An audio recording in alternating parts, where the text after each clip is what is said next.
Mari kita membaca Yohanes pasal 3. Injil Yohanes pasal ketiga. Kita membaca dari ayat yang ke-9 dan seterusnya. Pasal ketiga ayat ke-9. Nikodemus menjawab katanya, bagaimanakah mungkin hal itu terjadi? Jawab Yesus, engkau adalah pengajar Israel dan engkau tidak mengerti hal-hal itu. Aku berkata kepadamu, sesungguhnya kami berkata-kata tentang apa yang kami ketahui, dan kami bersaksi tentang apa yang kami lihat, tetapi kamu tidak menerima kesaksian kami. Kamu tidak percaya waktu aku berkata-kata dengan kamu tentang hal-hal duniawi. Bagaimanakah kamu akan percaya kalau aku berkata-kata dengan kamu tentang hal-hal surgawi? Semua membaca ayat 13. Tidak ada seorang pun yang telah naik ke surga selain daripada dia yang telah turun dari surga, yaitu anak manusia. Pembacaan kitab suci sampai di sini. Saudara-saudara, waktu saya masih muda, saya berkhotbah pasal 3, 1 jam selesai. Tapi setelah saya mulai menjadi orang yang dewasa, yang lebih matang, umur 40-an, saya khotbah ini perlu 3 jam baru selesai. Sekarang saya menjadi orang tua, saya khotbah ini 10 jam belum selesai. Apa sebabnya? Makin berkhotbah, makin merenungkan, makin menyadari, dan makin menggali, baru tahu berapa limpah kebenaran yang tersimpan di dalam dialog antara Yesus dan Nikodemus. Siapakah Nikodemus? Dia bukan mewakili seorang pribadi.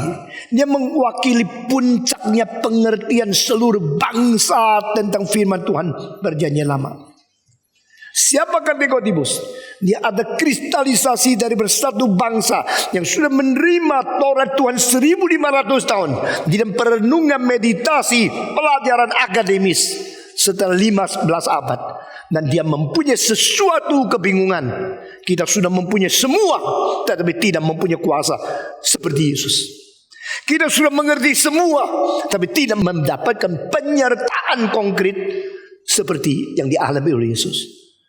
Ya Rabi, kami tahu kalau engkau tidak disertai Tuhan, tak mungkin melakukan mujizat-mujizat ini. Sudah 400 tahun tidak ada nabi. Sudah ratusan tahun tidak ada mujizat. Sekarang mendadak nyata, realita di depan mata saya. Di dalam zaman kita melihat ada orang namanya Yesus melakukan mujizat. Tapi saudara-saudara, kalau orang tidak beriman, matanya berapa besar tetap buta. Itu seperti antara seluruh orang Farisi, tidak ada orang yang menghargai, tidak ada orang yang appreciate apa yang dikerjakan Yesus. Hanya satu, namanya Nikodemus. Jadi bolehkah saya katakan Nikodemus ada hati nurani yang masih belum tidur dari seluruh kebudayaan daripada orang Yahudi?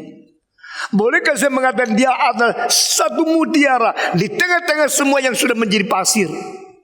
Dan dia datang kepada Yesus dengan rindu, dengan haus, dengan lapar untuk mengerti apa sih? Kenapa di dalam kebudayaan yang tertinggi, di dalam seluruh perjanjian lama, di dalam zaman dunia, di mana semua kebudayaan lain sedang tidur, kami mengerti Taurat, mengerti firman, mengerti ajaran Nabi, tapi kami tetap bingung. Kenapa penyertaan itu tidak konkret? Kenapa tidak kuasa untuk melakukan mujizat seperti kamu? Kenapa penyertaan Tuhan seperti sudah hilang? Tell me the truth. Please share your secret. Let us know what is the mystery behind your deeds, your miracles performance that you are teaching. Tell us. Bolehkah Yesus menyimpan rahasia Anda kasih tahu sama dia? Yesus harus memberitahu. Karena kesempatan ini bukan hanya satu kali, dan hanya kepada satu orang. The only man, the only occasion, the only opportunity to meet with the leaders of the Judaism religion and Judaism in culture is to talk with Nicodemus. Yesus mengatakan kalimat-kalimat semua bikin dia lebih bingung. Jadi orang mau cari kebenaran harus dibingungkan dulu daripada kekacauan.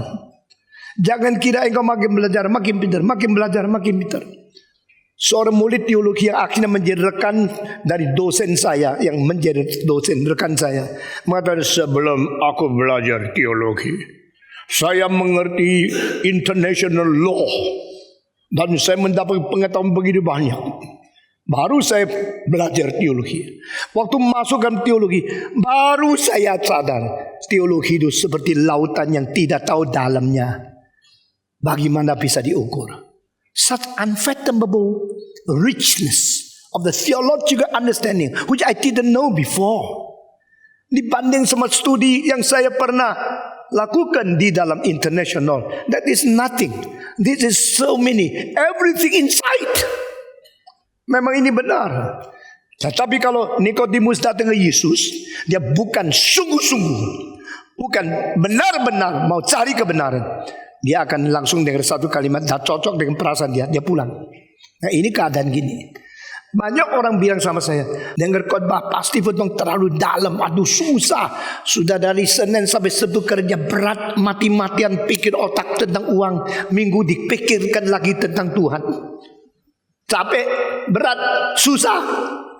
Saya bisa mengatakan, biar susah di sini. Kalau Ustaz sampai bisa mengatasi kesusahan, dia mendengarkan firman yang benar-benar berbobot. Lalu dari Senin sampai Sabtu engkau akan menjadi longgar. Tidak susah lagi. Banyak orang tidak mau bergumul tentang kebenaran yang menjadi induk, lalu mau bergumul di hal-hal yang kecil. Nikodemus berlainan dengan semua orang Farisi. Dia datang, dia mau mengerti. Begitu bicara dengan Yesus, baru tahu kalau apa-apa punya Yesus ngatakan, dia tidak ngerti. You must be born again. How can it be?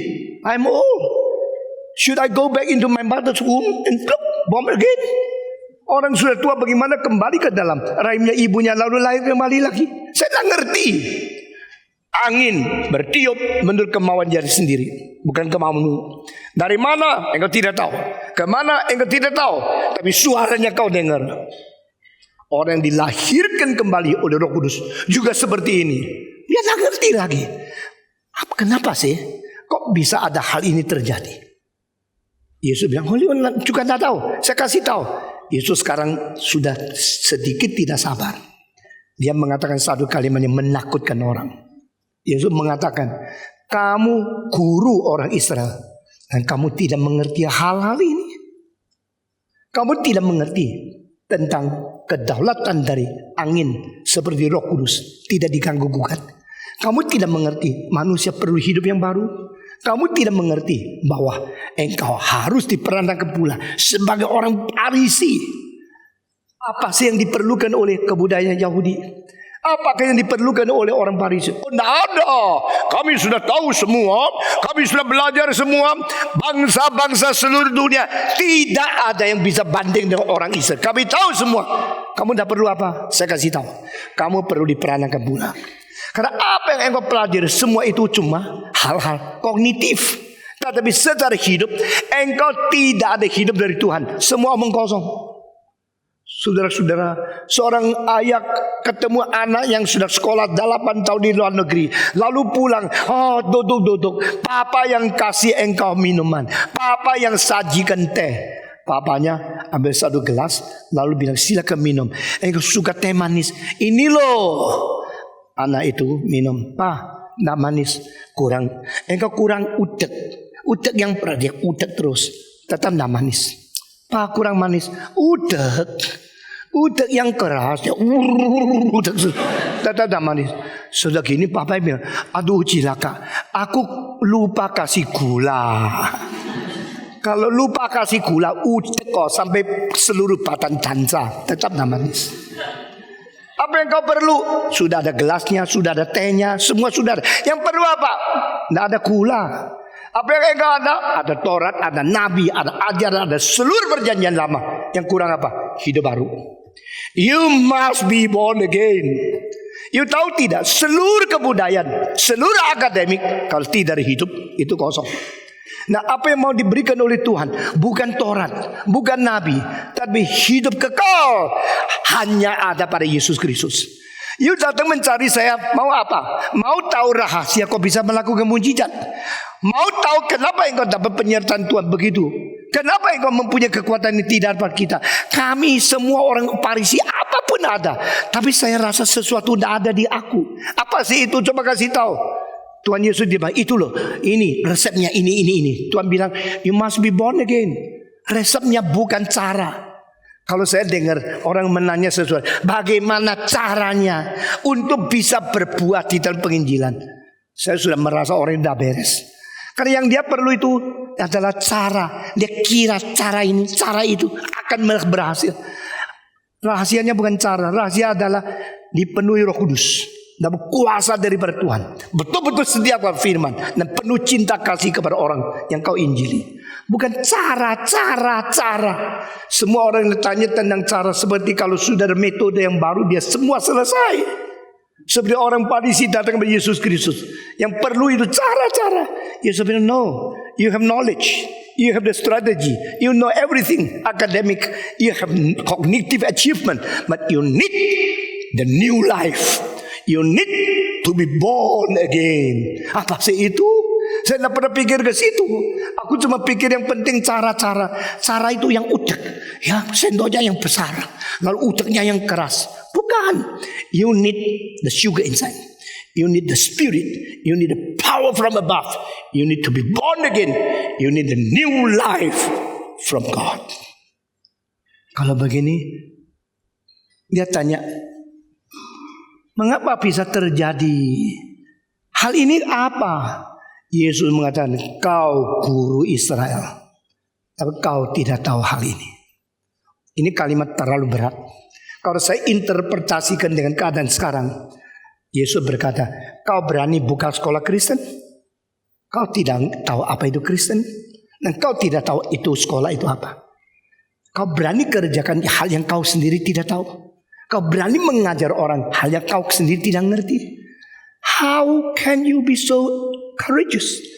Engkau berani mengajar orang lain tentang hal yang kau tidak tahu. Engkau guru Israel, engkau tidak tahu. Saya paling takut kalau pendeta sendiri tidak mengetahui apa itu pendeta, lalu menjadi pendeta. Saya takut kalau orang itu menjadi guru, tapi dia tidak tahu apa itu guru. Saya takut kalau seorang presiden pakai uang berpuluh-puluh miliar, triliun untuk bisa sampai orang pilih dia, tapi dia tidak tahu apa itu tugas presiden. Inginnya apa? Kedudukan. Lupanya apa? Kewajiban.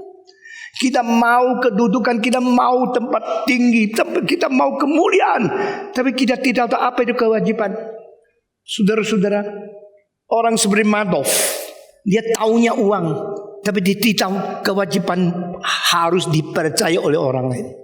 Maka keluar kalimat, I don't understand why people are so easy to be cheated. Kenapa engkau menipu? Ya karena gampang menipu. Akhirnya saya tidak ngerti, kok gampang menipu, ya aku tipu terus. Sekarang masuk penjara 150 tahun. Dia sebagai pengelola uang yang tidak ngerti harus bagaimana kewajibannya pengelola uang. Profesor yang tidak ngerti bagaimana menjadi contoh teladan murid, cilakalah dia. Seorang ahli Taurat yang sendiri tidak ngerti hal-hal tentang lebih penting dari Taurat, cilakalah dia. Kalau saya sebagai pengkhotbah yang sendiri tidak mengerti apa yang saya khotbahkan, cilakalah saya. Satu kali saya dengar profesor yang mengajar conducting di Yale University, dia berteriak seperti ini, who are you that you think you are qualified enough to stand before others and tell people what to do? That is the secret of conducting. That is the secret of professor. Kalau engkau tidak ngerti, tapi engkau berdiri di depan orang menuduh mesti gini. Lalu saya mau tanya, siapa memberikan kau hak? Kualifikasi kamu berdiri didasarkan prinsip apa? Bagaimanakah engkau boleh menganggap diri cukup pintar untuk memberitahu mesti gini? Siapa yang kasih hak itu? Jadi setiap leader, setiap orang mau mengajar orang lain harus mengerti apa artinya mengajar orang lain. Ini kalimat sindiran yang paling besar dari Yesus kepada seluruh kebudayaan Yahudi, sebagai seluruh sistem perjanjian lama yang sudah menganggap diri memuncak, sedangkan saat itu sedang akan dibuang oleh Tuhan. Orang Yahudi tidak tahu, mereka sampai zaman Nikodemus sudah hampir dibuang seluruhnya. Sisa 40 tahun lagi bait Allah akan dihancurkan, dan itu Masada akan kalah total. Semua orang paling patriotis akan bunuh diri. Mereka tidak tahu, mereka terus berjuang supaya menang. Tuhan bilang, no more, you're finished. You never know you're finishing. You never know your time is up. Sama seperti Belshazzar. Pada malam itu dia makin berpesta. Ribuan orang datang ke istananya, menikmati dan mengagumi kemuliaan dia. Dan dia menganggap, saya raja besar. Saya akan bawa keluar semua itu sendok emas, garpu emas yang saya ambil sebagai bahan bukti saya menang. Saya hancurkan orang namanya Israel yang anak-anak dari Tuhan. Allah mereka tidak bisa menjaga mereka. Allah mereka tidak bisa mendefend mereka. Mereka semua kalah di bawah saya. Sehingga coba barang yang paling mulia, paling mahal dari negara, dari istana, semua saya rebut. Ayo pakai sendok. Sendok yang dulu dipakai oleh imam-imam untuk makan dan berterima kasih bertuhan Yehova. Sekarang mari kita main. Pakai sendok minum kuah dari masakan-masakan kafir, daripada darah-darah. Waktu mereka makan separuh, dia kira dia sukses. Saat itu ada tangan yang bukan daripada manusia keluar di tembok, bertulis mini tigel uvarsit. Dia kaget, langsung pucat, langsung seperti orang mati. Tangan yang besar dari mana? Ini tangan siapa? Ini tulisan apa artinya? Nggak ngerti sama sekali. Dia panggil ahli bahasa, panggil profesor bahasa. Coba lihat apa ini? Tangan itu sudah tidak ada lagi. Tulisan itu tidak pergi, tetap di situ. Dia gemetar. Ini suatu hal yang tidak pernah saya pikir. Saya tidak ngerti. Lalu ahli bahasa mengatakan, ini bahasa Israel, ini bahasa Ibrani. Apa artinya? Saya juga tidak ngerti, tapi saya tahu ini bahasa Israel. Panggil profesor Ibrani, datang. Waktu dia bahasa, dia geleng kepala. Finish. Apa sih artinya? Coba kasih tahu. Aduh, cilaka. Habislah waktumu. Hari ini engkau berhenti menjadi pejabat pemimpin. Malam itu ada peperangan dari musuh datang merebut seluruh kekayaan, dan Belshazzar dibunuh malam itu. Waktu engkau paling sombong, saat itu engkau habis. Waktu engkau paling menganggap diri hebat, waktu Tuhan sudah sampai. Manusia yang bijaksana bukan manusia yang hanya bisa menghitung waktu dia di dunia. Manusia yang bijak adalah bisa menghitung waktu Tuhan duduk dia sampai di mana. Kalau engkau tidak pernah mengerti kapan waktunya yang Tuhan berikan kepada engkau, engkau tidak pernah bijaksana. Kalau engkau tidak tahu masih berapa kesempatan Tuhan karuniakan kepada engkau, tak mungkin engkau berbuat hal yang bernilai. Saya ketakutan kalau waktu saya habis. Itu sebab seumur hidup saya mengejar sendiri, mengajar sendiri, sehingga tidak ada satu hari yang dibuang dengan kosong, tidak ada satu jam yang dibuang dengan sia-sia. What I can do for you, God, show me that my time is short. My life is temporal. I need to be diligent in order to glorify you in doing my job, accomplishing my task according to your calling and the vision you gave me. Saudara-saudara, pada waktu orang Israel anggap mereka hebat, saat itu dia tidak tahu Tuhan sedang bersiap untuk membuang mereka. Setelah itu seluruh perjanjian baru tidak lagi pakai bahasa Ibrani.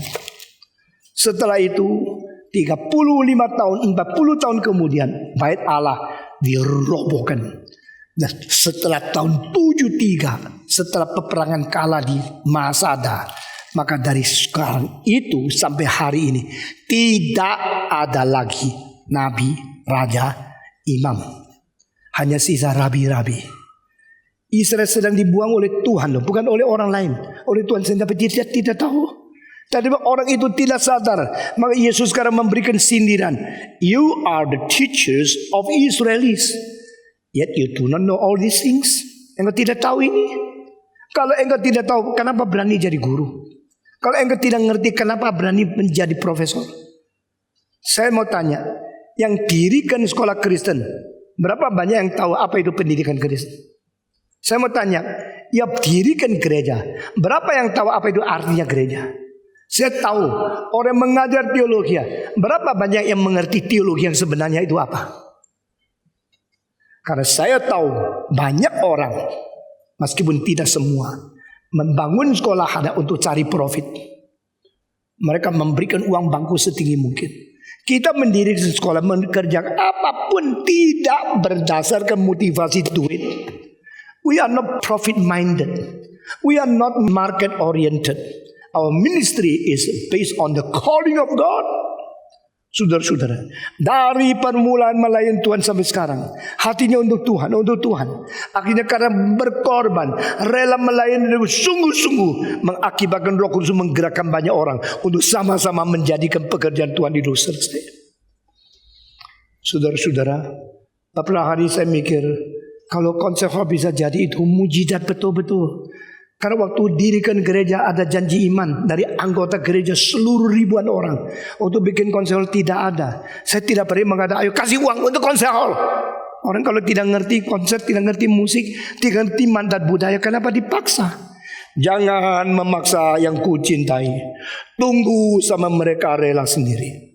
Kalimat ini saya baca berkali-kali, beratus kali di Alkitab sejak muda. And I know that is my principle.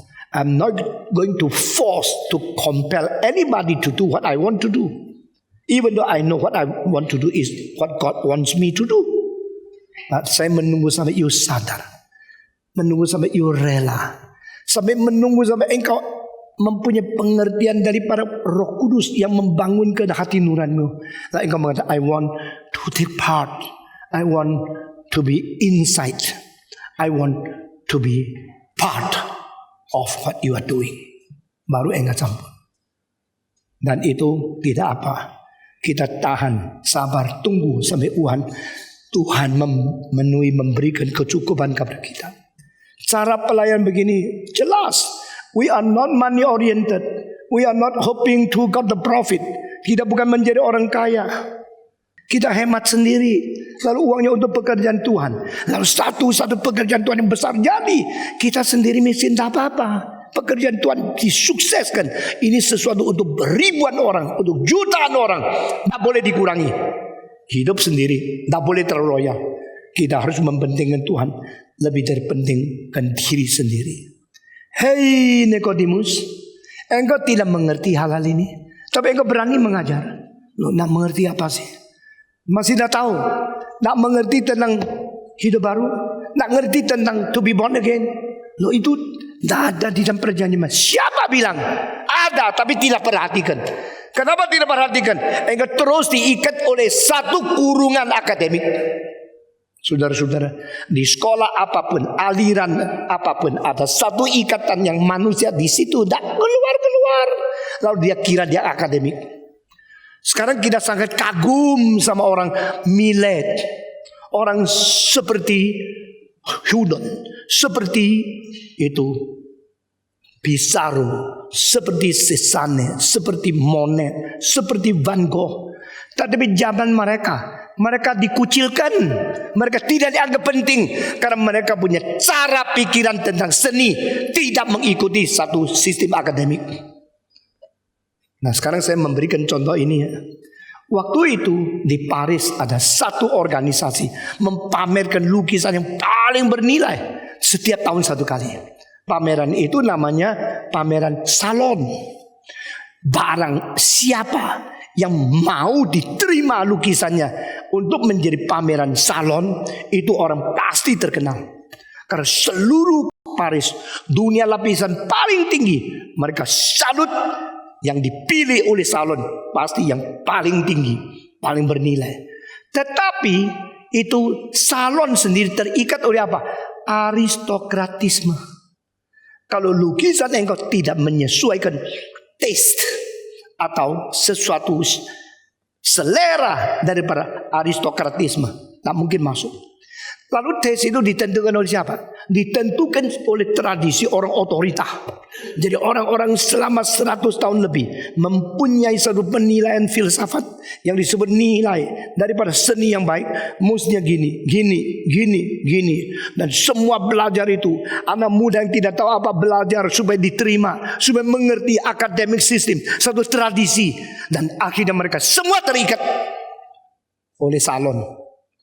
Dan orang apa yang diterima? Lukisan apa? Kalau you bisa melukiskan perempuan yang cantik lalu pakai pakaian daripada Romawi atau Greka kuno yang paling lapisan tinggi, wah itu lukisanmu makin indah. Atau sama sekali tidak pakai pakaian, itu pasti indah.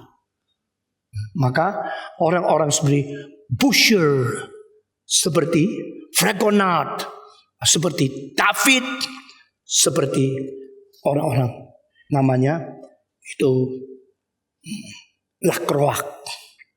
Nah, ini semua ada pelukis-pelukis yang tertinggi, aristokratisnya dan posturnya sebenarnya.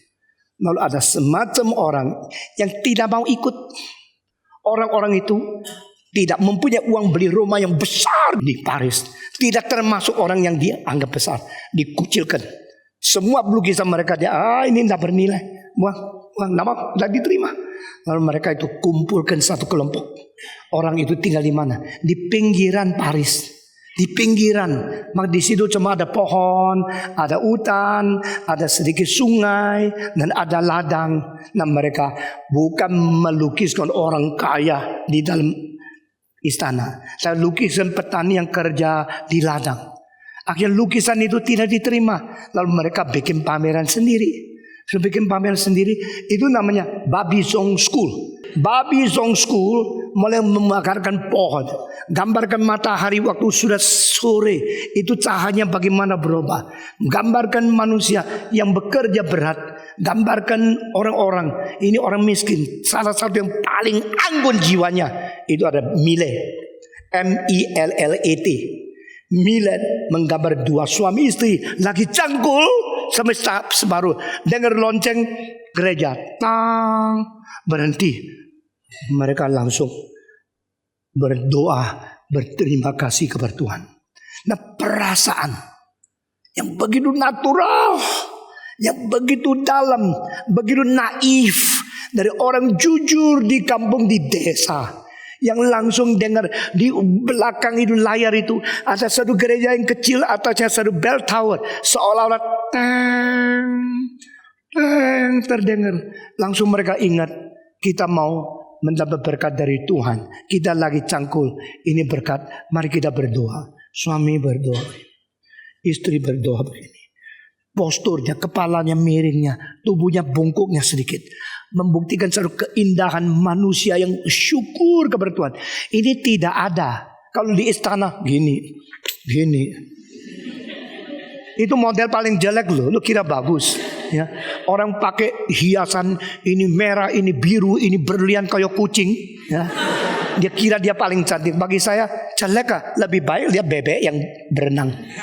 Itu natural. Jadi waktu Barbizon membuat lukisan-lukisan ini, mereka tidak diterima. Ya sudah, kita bikin pameran sendiri. Akhirnya banyak orang yang rakyat jelata, yang tidak mungkin pakai hiasan mahal, tidak mungkin pakai pakaian aristokrat, tidak mungkin mempunyai hidup seperti mewahnya orang-orang di istana. Mereka datang, menikmati keindahan, kesungguhan, cahaya matahari alamnya. Pelan-pelan itu dari Sicily. Lalu daripada itu satu-satu dari Courbet, daripada itu orang seperti Millet dan sebagainya mengaruskan seluruh lukisan menuju kepada satu jiwa alamiah yang tidak akademik.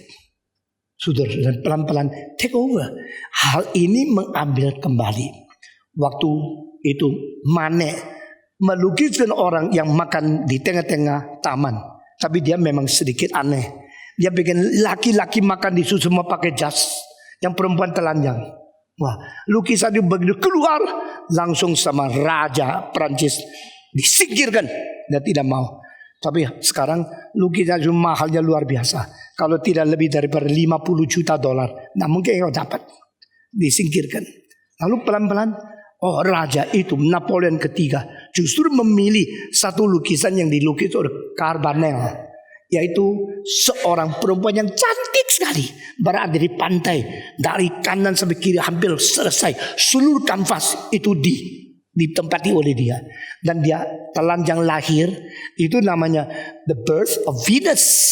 Lalu di atasnya beberapa malaikat melihat kepada dia. Dan si perempuan ini gini, tapi matanya melihat ke depan, seperti mengatakan, I am here, do you know? Kira-kira begitu. Raja pilih yang itu. Tapi di dalam kira-kira 50 tahun, seluruh dunia kesenian berputar arah, dan salon mulai habis. Lalu impresionis mulai keluar. Impresionis itu mau mengatakan apa? Mengatakan sebuah keindahan yang tidak pergi-pergi, terus berkesan di kepalamu, yang tidak mungkin engkau hapus. Nah, itu menjadi satu impresi, dan impresi yang mengandung makna yang kekal artinya. Itu menjadi satu suara alam untuk menggugah hati manusia. Dan hal-hal seperti ini misalnya Katedral Burgos, pada pagi cahaya dari sini, waktu sore cahaya dari situ, tengah-tengah matahari cahaya dari sini. Maka Monet menggambar perubahan cahaya dengan sesuatu dinamika yang begitu mengesankan. Dan beberapa lukisan cecer menjadi satu yang memberikan kesan dunia bergerak, matahari sinarnya berubah, dan keindahan harus ditangkap setiap saat. Nah, saudara-saudara, sejak itu maka impresionisme mengambil alih akan standar lukisan daripada Salon. Lalu sesudah itu Van Gogh, Cézanne, lalu orang seperti itu semua merubah sistem daripada lukisan ini. Nah, saudara-saudara, saya hari ini bukan menjadi dosen lukisan, jadi saya berhenti dulu. Saudara-saudara, pada waktu zaman sedang robah, siapa yang sadar? Siapa yang masih terikat oleh tradisi yang kuno? Siapa yang tidak mempunyai perasaan kekekalan, hanya ikut ayun-ayun di tengah kesementaraan dan nilai yang berubah? Saudara-saudara, Nikodemus beda dengan semua orang Farisi yang lain. Dia mau tahu rahasia di belakang layar. Dia tahu seorang yang baru muncul di masyarakat menjadi daya tarik terbesar ini apa dia. Dan Yesus memberikan sindiran, kritikan, dan penghakiman kepada dia. Kamu guru Israel, kamu tidak tahu hal-hal ini? You talk to others something you yourself do not know. You never know about the born again. You never know about the academic study that is the life and the new life from Holy Spirit. Saya tidak tahu, karena di perjanjian lama saya tidak belajar itu. Siapa bilang tidak ada? Yesus tidak debat. Yesus pakai kalimat yang paling halus, mengutarakan kebenaran yang paling keras. Dan saya percaya orang pintar itu tidak usah dikerasin sudah ngerti sesuatu. Di dalam kelembutan ada sesuatu kekerasan, dia sadar. Anak kalau tidak pintar dimarah-marahin, akhirnya tidak robah, malah ambil pisau bunuh papai. Itu anak goblok. Anak yang pintar, papa tidak usah marah, cuma lihat dia, ayo langsung sadar dia apa salah dia, lalu dia berubah. Nikodemus begitu. Yesus cuma mengatakan kalimat yang sederhana. Kau guru Israel dan kau tidak mengerti hal-hal ini. Waduh, itu tusukan yang besar. You don't understand what you are teaching. You dare. You are courageous to teach others, but you yourself, you do not know. How can I know? I mean, tradition, there's no such thing. I never know what is to be born again. I never know what is born again by the Holy Spirit. What does it mean? Sebenarnya ada, tidak ada. Tapi dia tidak tahu. Di dalam perjanjian lama firman Tuhan sudah mencakup semua. Tapi orang Farisi comot-comot ayat-ayat mereka agak akademik, yang lain dibiarkan. Jadi mereka membaca Yesaya 53. Mereka tidak tahu itu Yesus datang untuk mati bagi kita. Mereka terus pikir mereka yang dianiaya oleh orang lain. Orang seperti ini tidak ada pengharapan. No hope for those who are not opening their heart for the illumination from Holy Spirit.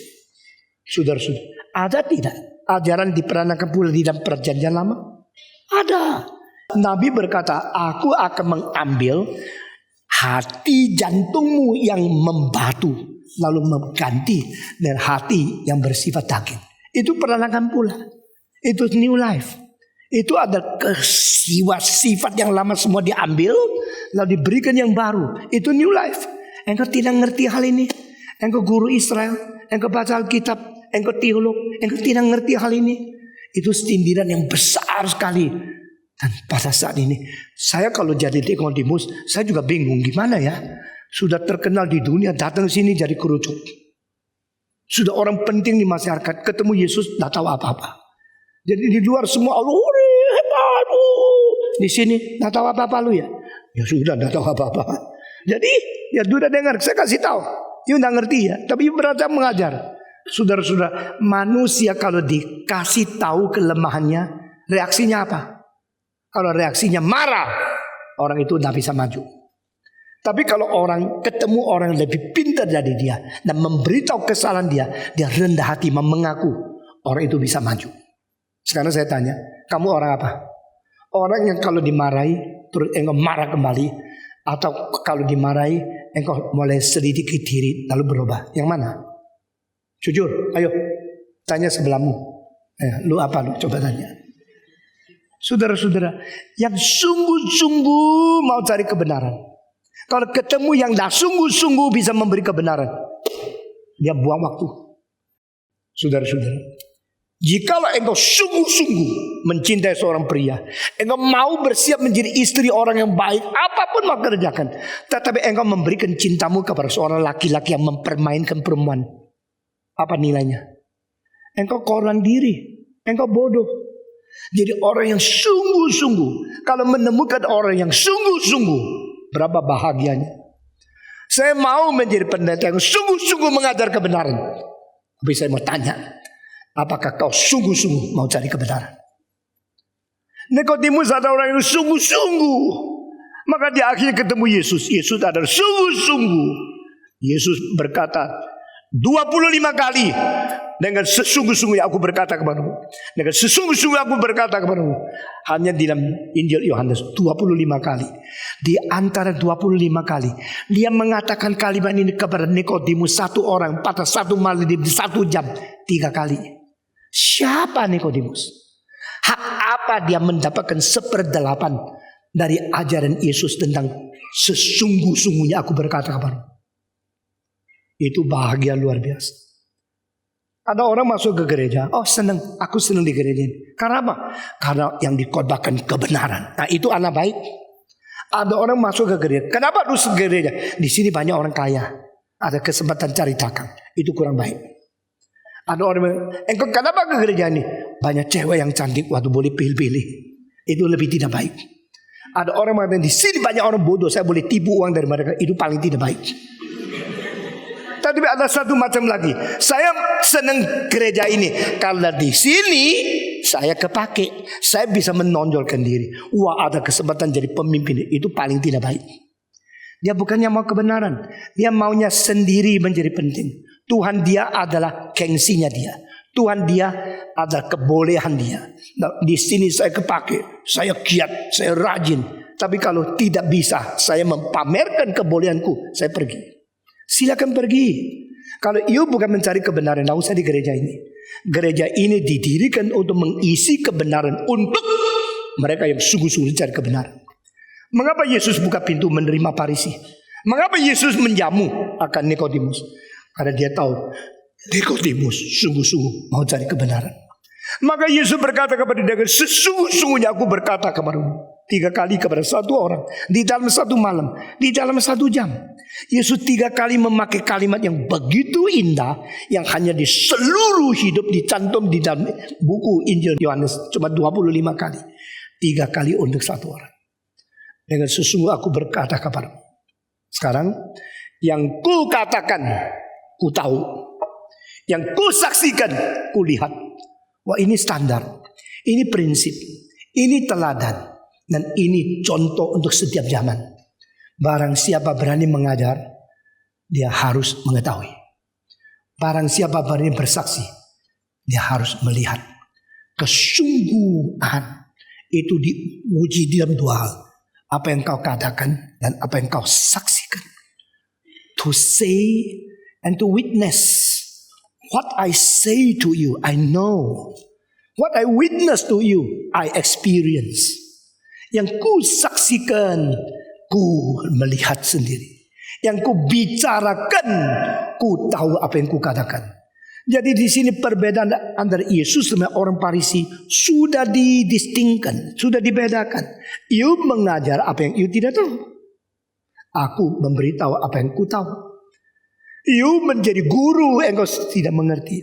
Aku menjadi saksi yang saksi dan ku lihat.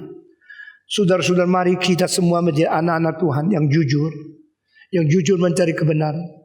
Dan jujur mendengar teguran, jujur mau bertobat, jujur mau berubah. Lalu kita menjadi orang yang memberitahu kepada orang lain dengan apa yang betul-betul kita tahu.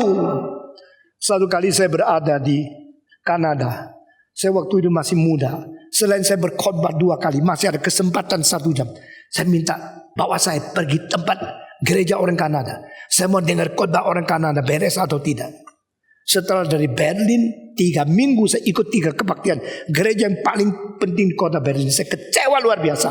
1 liberal, 1 sosial, dan 1 lagi ikut arus masyarakat. Saya mempertahankan teologi reform berkhotbah di situ tahun 83. Waktu saya sampai di Kanada, saya bawa saya mau lihat pendeta di sini khotbahnya apa. Waktu saya masuk dalam 1 gereja itu adalah di Montreal. Dan gereja itu People's Church. People's Church induknya itu di Toronto. Di Toronto di 3.000 tempat duduk. Didirikan oleh seorang namanya Dr. Oswald Smith. Tapi di Kanada itu namanya juga People's Church, cabang dari dia. Dan yang berkode namanya Dr. Hamilton.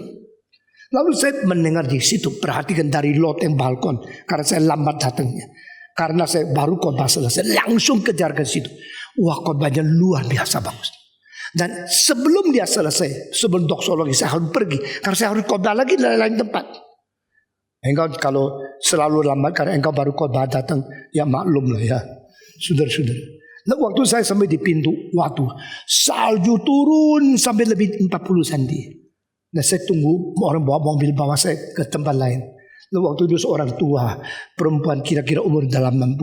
Tangannya taruh di lengannya, kanan ke kiri bersilang ini. Lalu gemeternya kelihatan. Dia waktu lihat saya, are you a Christian? Dia kira orang timur semua tua pekong gitu ya. Are you a Christian? Saya bilang, yes. You often come here? No. Are you the first time? Yes. You come out. Do you like the preaching? I like it so much. Ya, saya cuma dengan rendah hati utarakan sesungguhnya dari hati saya. Lalu dia mengatakan 1 kalimat, I like to come to this church. You know why? Orang tua ya. I don't know. May I know why you come to this church? Because Dr. Hamilton only preach, only say any sentence that he himself truly believes and deeply convicted. He never say something he doesn't believe himself. Saya suka datang ke pendeta ini. Saya suka dengar khotbahnya karena Dr. Hamilton hanya berbicara setiap kalimat daripada iman dia. Dia bicara apa yang betul-betul dia percaya itu kebenaran. So, saya mengatakan, I appreciate. I know the reason you come to this is so good, so excellent. I'm to follow. I'm to learn from you. Saya tidak pernah ketemu perempuan itu lagi. Kalau dia hidup sekarang sudah 110 tahun kali. Karena itu sudah 35 tahun yang lalu. Paling sedikit sudah 25 tahun. Dan dia waktu itu sudah umur 80 lebih. Saya bersyukur kepada Tuhan pernah dengar kalimat ini. I appreciate Dr. Hamilton, my pastor, because he only teach every word that he himself deeply convicted. He only speak any words that he believe that is truth. So I come to this church. Saya kira orang datang mencari Tuhan dengan kemauan yang benar-benar sungguh-sungguh untuk mencari kebenaran itu sungguh-sungguh. Itu menjadi suatu keindahan yang luar biasa. Are you this kind of people? Apakah aku boleh mendapatkan anggota gereja seperti ini? Karena aku berjanji seumur hidup di hadapan Tuhan memberitakan kebenaran. Dan saya mengharap kepada orang yang benar-benar mencari kebenaran. Yesus berkata kepada Nikodemus, I speak and I know what I'm speaking. I witness because I have seen all these things. Ini satu teladan luar biasa. Sesudah itu Yesus tambah satu kalimat. Dan kalimat itu mengkagetkan saya. Selain anak manusia yang turun dari surga, tidak ada satu orang yang pernah naik ke surga. Loh, apa hubungannya? Kalimat ini hubungan apa dengan konversasi Yesus dengan Nikodemus? Tapi kalimat ini pasti pentingnya luar biasa. Sekali lagi dengar, Yesus mengatakan, kecuali anak manusia yang turun dari surga, tidak pernah ada orang naik ke surga. Kalimat ini kalau didengar dengan tidak mau taat, langsung Nikodemus boleh bantah. Gila lu. Siapa bilang tidak ada orang naik surga? Alkitab mengatakan Enok naik surga. Alkitab katakan Elias naik surga. Betul nggak? Enok sama Elias, dua orang diangkat oleh Tuhan ke surga. Engkau siapa? Engkau dah baca kitab suci. Khotbahnya ngawur. Sudah pergi. Orang mau kritik Yesus gampang, tapi kalau mereka mau rendah hati, mereka baru mengetahui perkataan Yesus akan koreksi kesalahan mereka. Mereka selama ini tak pernah tahu. Saya mau tanya, perjanjian lama salah tak? Perjanjian lama firman Tuhan tak? Kalau begini, perjanjian lama mengatakan Enok diangkat Tuhan ke surga. Ada nggak? Ada orang naik surga nggak? Lalu Elias menerima angin api dengan kereta api dan dengan kuda api, turun dari surga, lalu menunggu Elias naik.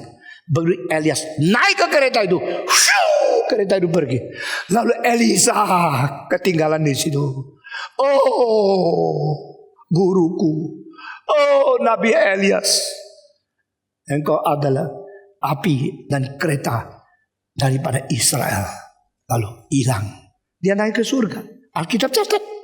Kalau Alkitab 2 kali catat ada orang naik surga, kenapa Yesus bilang tak pernah ada orang naik surga? Kecuali aku turun dari surga. Semua manusia mau naik, Yesus mau turun.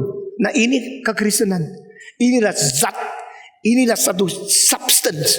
Ini satu keunikan, satu distinction. Kenapa agama Kristen lain daripada semua agama? Semua agama berusaha dari dunia ini ke surga.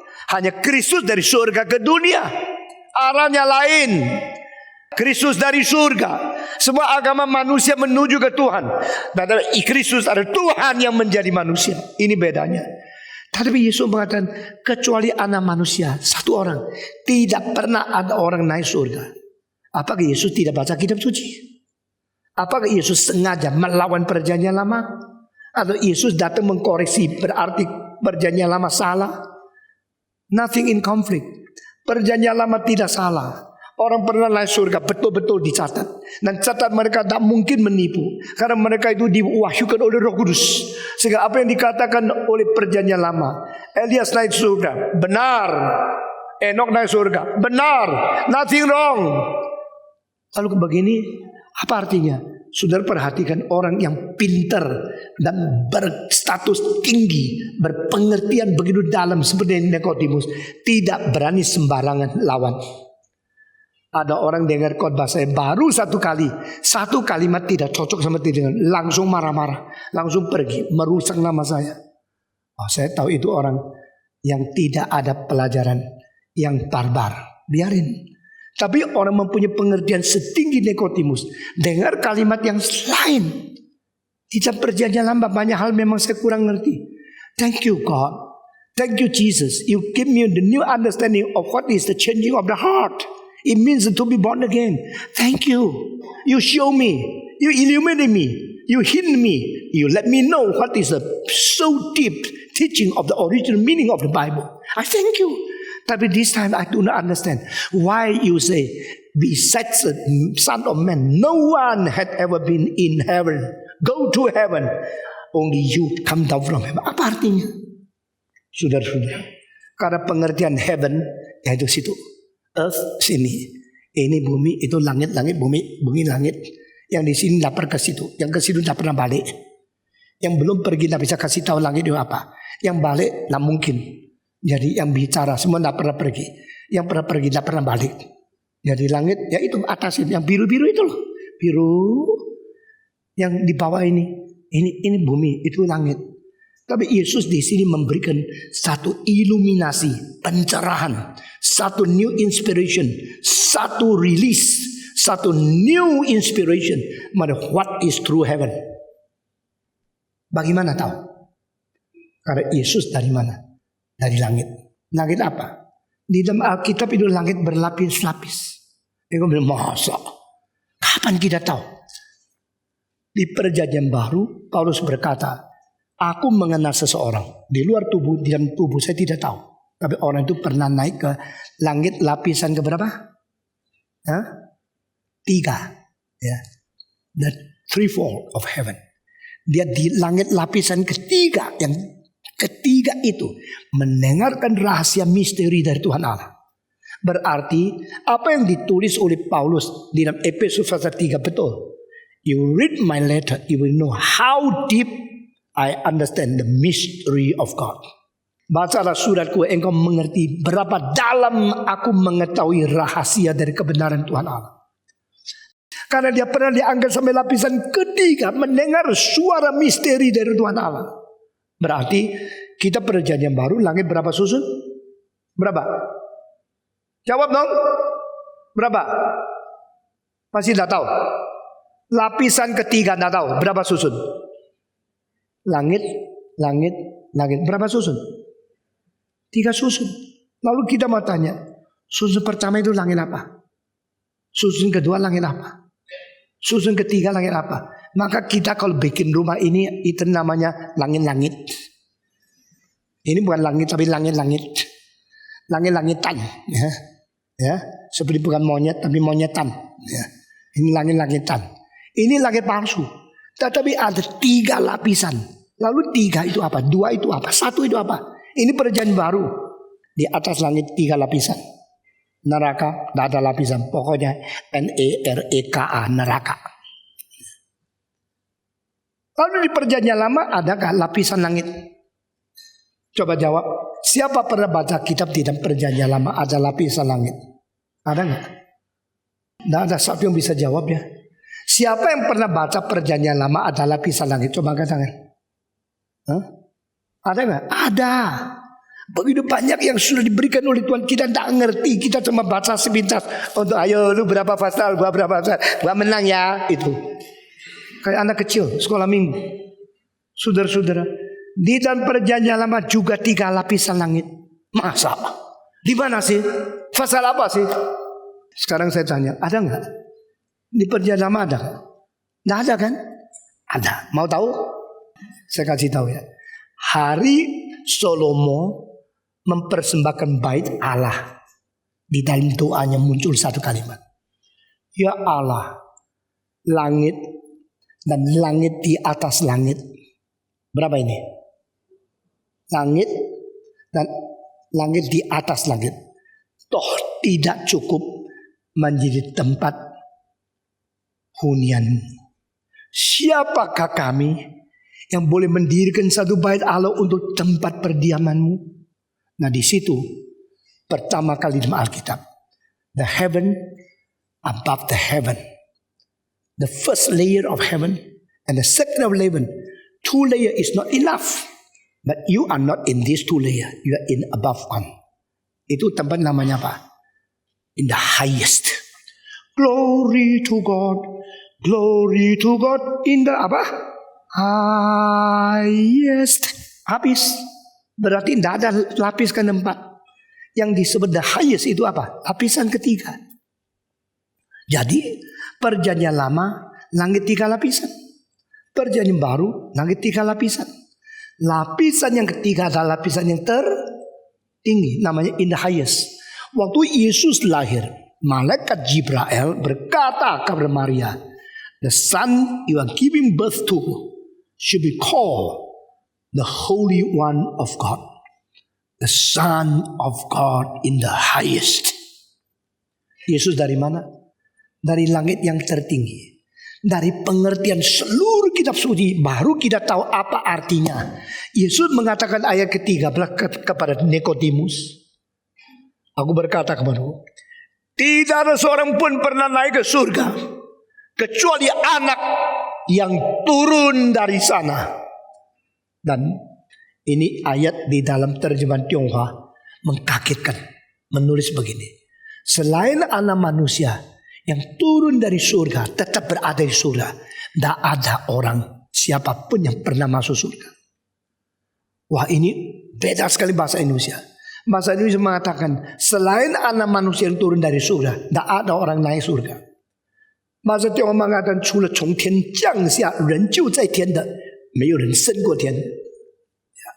Dan di situ makna yang sesungguhnya adalah tidak pernah orang naik setinggi sampai in the highest. Dan Kristus bukan dari langit ini biasa, dari in the highest. Dan dua lapisan di bawah itu apa? Saya akan akhiri pengertian ini. Orang bilang lapisan pertama itu atmosfer. Lapisan kedua the place of a galaxy and Milky Way. Seluruh alam semesta. Kalau demikian, baru lapisan ketiga spiritual heaven, yaitu tempatnya rohani. Saya bilang itu tafsiran tidak benar. Kenapa? Yang sebut atmosfer itu 165 km di atas permukaan bumi, dengan udara makin tinggi, makin tipis, makin tinggi, dan suhunya makin tinggi, makin dingin. Herannya makin dekat matahari bisa makin dingin ya.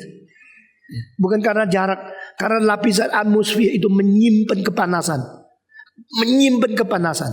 Dan makin padannya udara, simpanan panasan itu tahan 24 jam.